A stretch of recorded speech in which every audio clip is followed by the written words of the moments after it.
Thank you so much. Oh, go ahead. Bonjour tout le monde, mesdames, messieurs, les ministres, membres des médias. Je me présente, Terry McKinnon, je suis le directeur des communications du ministère de l'Économie, de l'Innovation et de l'Énergie du Québec. Je vais animer cette conférence de presse. La conférence de presse va débuter avec la prise de parole de l'honorable Caitlin Cleveland, ministre de l'Industrie, du Tourisme et de l'Investissement des Territoires du Nord-Ouest. Elle sera suivie d'une prise de parole de M. Christopher Skeete, qui est ministre délégué à l'Économie, ministre responsable de la lutte contre le racisme et ministre responsable de la région de Laval. À la suite de leurs interventions, il y aura une période de questions. Donc, je cède dès maintenant la parole à Mme Caitlin Cleveland. Merci beaucoup. Good afternoon, everyone, and thank you so much for joining us here today, both online and in person, and a special thank you to my colleagues who are here with me this afternoon. Very much appreciated. It is an honor to speak to you today as the chair on the Committee on Internal Trade and to provide an update on the important work we're doing to strengthen Canada's domestic market, increase our economic resilience, and reduce internal trade barriers from coast to coast to coast. Today marks our 7th ministerial level Committee on Internal Trade meeting this year, reflecting just how much collective effort and urgency we are bringing to this file. Today's news conference also marks an important milestone, an opportunity to speak publicly about the progress we've made since the release of a set of recommendations on February 28th of this year to reduce internal trade barriers in Canada. These recommendations were developed collaboratively by all jurisdictions and endorsed by First Ministers. They reflect a shared recognition that our internal market must work better for Canadians, especially for businesses, workers, and consumers who are all impacted when unnecessary obstacles slow down trade and growth within our own country. Since putting forward those recommendations, we've made real and tangible progress. Today's in-person meeting here in Quebec City, graciously hosted by Minister Skeete, gave us the opportunity to further this work and take time to present to you what we've achieved. Thanks to the continued commitment of all jurisdictions around this table, we have hit key milestones on every recommendation we agreed to earlier this year. Let me briefly revisit the 4 core recommendations that have guided our efforts over the past several months. First, enhancing commitments under the Canadian Free Trade Agreement by undertaking a rapid review of party-specific exceptions with the goal of substantively improving the flow of goods within Canada and concluding negotiations on financial services. I am pleased to announce that the Committee on Internal Trade has completed this recommendation. Second, accelerating mutual recognition of regulations in key sectors to ease the burden on businesses and reduce unnecessary red tape, including the mutual recognition pilot project in the trucking sector. I'm happy to update that we are on track to accomplish this by the end of the year. Third, working with the Forum of Labour Market Ministers to further facilitate labour mobility across provinces and territories. A labour mobility action plan has been developed and endorsed by First Ministers as well as the Committee on Internal Trade in June. And fourth, advancing other sectoral priorities like the modernization of direct-to-consumer alcohol sales in some jurisdictions and exploring a stronger domestic Team Canada trade promotion strategy. I'm pleased to announce that most jurisdictions have agreed to a memorandum of understanding committing to advance direct-to-consumer alcohol sales. Parties will now work towards finalizing more detailed operating agreements. A communiqué and detailed backgrounder explaining this progress to date will be circulated later today. While there is still more work to be done, I am proud to report that ministers and officials across all jurisdictions have been moving this work forward with focus and urgency. In recent months, global uncertainty and external threats have only underscored why this work matters.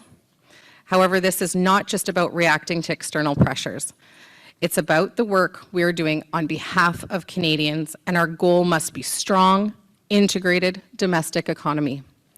I want to sincerely thank my fellow Committee on Internal Trade ministers for their leadership and dedication, and to recognize the hard work of officials and stakeholders who have been essential to driving this agenda forward.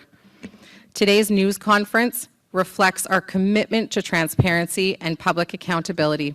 We welcome continued dialogue with Canadians and look forward to providing further updates as this work progresses. We cannot do this work alone. It is truly takes all Canadians to create the generational change that we want to see. And with that, I will now pass the floor over to my colleague, Minister Skeete. Merci beaucoup, Kate. Merci beaucoup, Caitlin, pour ton leadership et aussi pour ta présidence.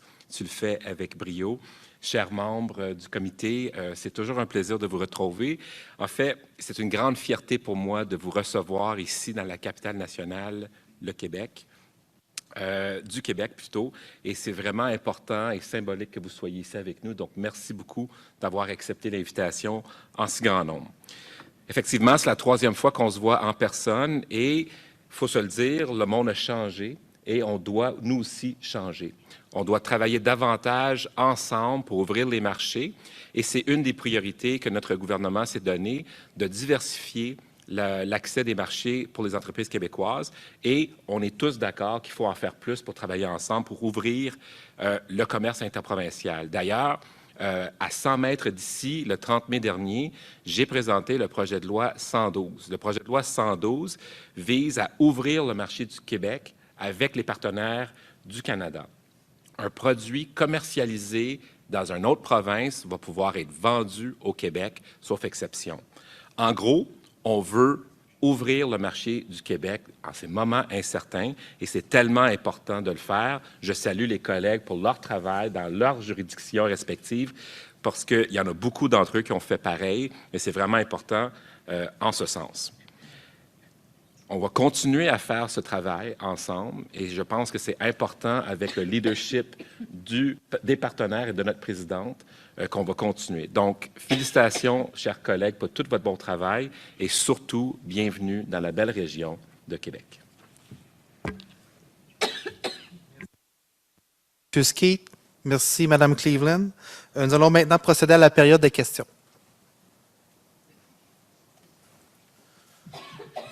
Bonjour. Pour débuter la période des questions, en fait, je vais vous expliquer comment on va procéder. On va commencer avec des questions des journalistes en personne en français, suivi des journalistes en personne en anglais. On va finaliser le tout avec les questions en ligne. Quelques règlements, en fait. Vous pouvez poser la question à n'importe quel ministre présent ici aujourd'hui. Je vous demanderai de rester sur les sujets de la conférence. Chaque journaliste a donc une question principale suivie d'une question secondaire. Puis je vous demanderai de vous identifier avant chaque question. Merci beaucoup. Donc, on va commencer en français. Bonjour, Sébastien Desrosiers de Radio-Canada. Je suis caché derrière la caméra. Ma première question est pour M. Skeete. Des provinces ont conclu entre elles des ententes ces dernières semaines, ces derniers mois, pour faire tomber certaines barrières commerciales. C'est le cas, par exemple, de l'Alberta et de l'Ontario cette semaine, qui ont trouvé des façons d'aménager des corridors énergétiques, entre autres. Est-ce que le Québec n'est pas en train de prendre du retard, puisque la province n'en a pas conclu de ce genre d'entente-là? Bien sûr, on salue l'ouverture de nos partenaires de eux-mêmes faire des ententes qui sont bilatérales. L'important ici, c'est d'avoir du commerce ouvert à l'intérieur du Canada. La bonne nouvelle, c'est que le projet de loi 112 que j'ai déposé le 30 mai dernier fait déjà tout ça. Donc, la posture d'ouverture du Québec s'applique à tout le monde, peu importe une entente réciproque, et ça nous permet aussi d'avoir des ententes ouvertes et qui respectent toutes les compétences des autres juridictions en tant que pouvoir vendre leurs produits localement. Donc, on est déjà en action en ce sens et ces ententes-là ne sont pas nécessaires dans notre cas. Okay. Je ne suis pas certain d'avoir bien saisi ce qu'a dit Mme Cleveland un peu plus tôt, mais est-ce qu'il y a du progrès concernant la vente d'alcool entre les provinces? Oui, il y a eu du progrès. C'est compliqué et complexe. On doit arrimer la santé publique avec aussi des règlements qui n'existent pas encore. Mais la bonne nouvelle, c'est que tout le monde s'est entendu à la table des premiers ministres pour avancer sur ce dossier important qui va permettre la livraison directe aux consommateurs. OK. Puis, j'ai une autre question pour Mme Freeland. Bonjour. Est-ce que vous trouvez qu'il est judicieux de couper sur 3 ans 15% des dépenses d'un programme dans tous les ministères du gouvernement fédéral?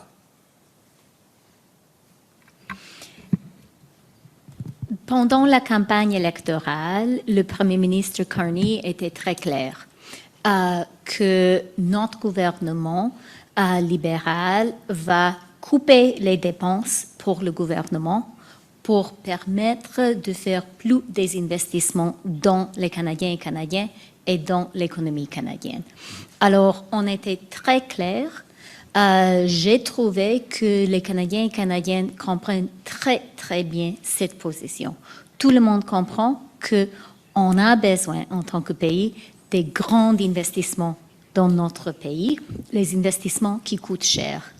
Et pour se permettre de faire ça, c'est du gros bon sens de prendre la décision que le gouvernement doit dépenser moins pour le gouvernement elle-même. C'est ce qu'on a promis, c'est ce qu'on va faire. J'aimerais juste faire un rappel qu'on reste sur les sujets de la conférence, s'il vous plaît. Just one reminder, please. I ask that you stay on the subjects of this conference, please. Je comprends. Est-ce que je peux vous demander seulement de répéter en anglais, Madame Freeland, s'il vous plaît? In English? No, we're going to go on to questions in English. Anybody present here today, questions in English? Otherwise, we'll jump on to questions online. I'll go with here. From the Globe and Mail, Monsieur Nojoud. Mr. Nojoud. Hi. Madame. Nojoud Amlis from the Globe and Mail, yes. I want to know which provinces have signed up, or provinces and territories have agreed to direct-to-consumer sales. Is it the same provinces, the 8, I believe, back in March, that had agreed to do this? And can we get some clarity on when Canadians can expect to be able to buy alcohol from other jurisdictions? Sure. So I'll go ahead and answer that question, Christopher Skeete. So the parties that have signed on are Alberta, British Columbia, Manitoba, New Brunswick, Nova Scotia, Ontario, Prince Edward Island, Quebec, Saskatchewan, and Yukon, pardon me. The applicability of direct-to-consumer sales is a complex subject. It requires us to attach the taxation from our respective jurisdictions along with public safety and public health considerations. So the pilot project aims exactly to address those issues and to make sure that we have something that is not only responsible but sustainable in time. And so we don't have a timeline right now for when that's going to be happening. We are actively working to make sure that we can do this the right way, and we hope that Quebecers and Canadians will be able to benefit from this as soon as possible. But you understand that this has never been done before, and so we want to make sure that we get it right. Maybe if you want to add. Any other questions from the media online? D'autres questions des médias en ligne?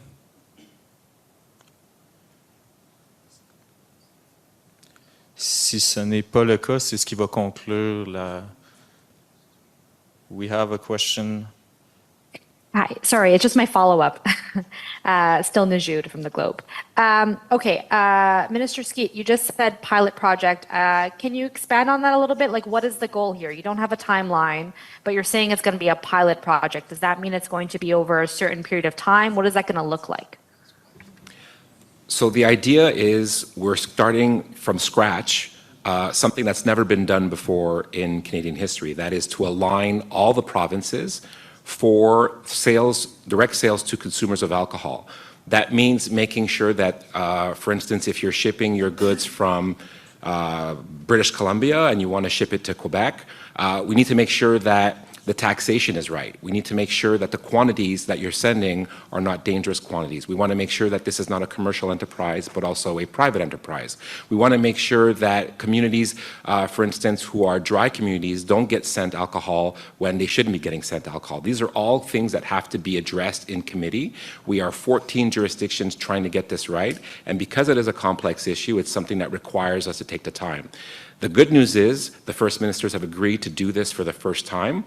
We are currently working on it. I'm afraid I don't have a timeline for you, but it is something that is actively happening right now. The teams are working on them, and by the time we have a next update, a next meeting, we'll be sure to try and iron out that timeline for you. We now have Andrew Vo from Post Media. Hi, thank you. So I'd like to know, is there a chance this falls apart? I mean, you have no timeline. You don't seem to have figured out yet how to deliver, like how transportation would be handled. I mean, what assurances can you give people in these participating provinces that this actually will come to fruition?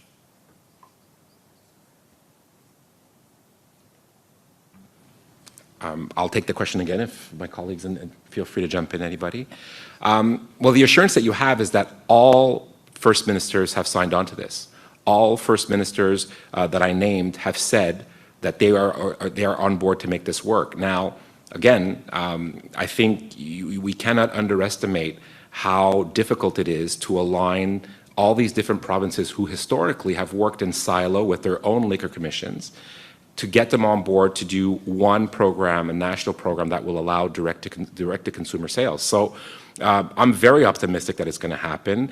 We've all committed to doing so, and Canadians in the provinces that have signed on will see results. If I could add, this is not just about a promise for the future.